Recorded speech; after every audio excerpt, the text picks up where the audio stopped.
হ্যাঁ, একবার সকাল থেকে বসতে হয় চালের ডট কিনে দিয়েছে, এগুলো আমাদের কাজ নাকি? তাই ছুড়াদের কাজ। উফ, সারাদিন কাজ করে যাচ্ছি, একটু বসার টাইমও নেই কো, এত কাজ। এ রাকেশ, কি হলো বে? যে শোন না রে, আর ভাল লাগছে না রে, ছোট ছোট কাজ দেয় ছুড়াদের কাজ রে। আর বলিস না রে, আমিও সেই সকাল থেকে এখনো বসতে পারছি না, খুব কষ্ট হচ্ছে আমার রে। এই দাঁড়া দাঁড়া, সুরাজ তো আছে, ওকে কিছু পয়সা দিয়ে কাজে বসিয়ে দেওয়ার, তাহলে একটু বসতে পারবো। হ্যাঁ ঠিকই বলেছিস রে। তা সুরাজকে ডাকি নাকি রে? হ্যাঁ ডাক। এ সুরাজ। হ্যাঁ দাদা বলো। এখানে শোন, আমাদের একটু কাজ করে দিবি?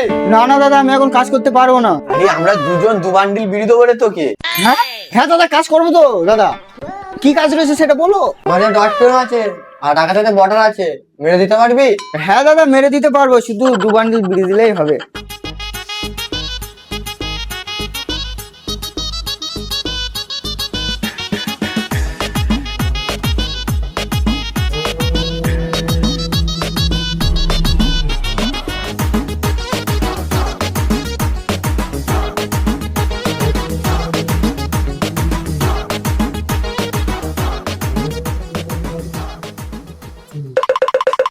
ও দাদা, তোমাদের দুজনের কাজ হয়ে গেছে, দু বান্ডিল বিড়ি দাও এবার। আরে বিড়িটা আমি দেবো না রে, জিত দেবে, ওই কেমনেসি আছে দেখে যা। ও দাদা, এখন দু বান্ডিল বিড়ি দাও। বিড়ি তো রাকেশ দেবে। রাকেশই তো তোমার কাছে পাঠালো, তুমি দেবে বললে বিড়ি, রাকেশ বললো। এই যা যা, বিড়ি টিড়ি নেই, যা।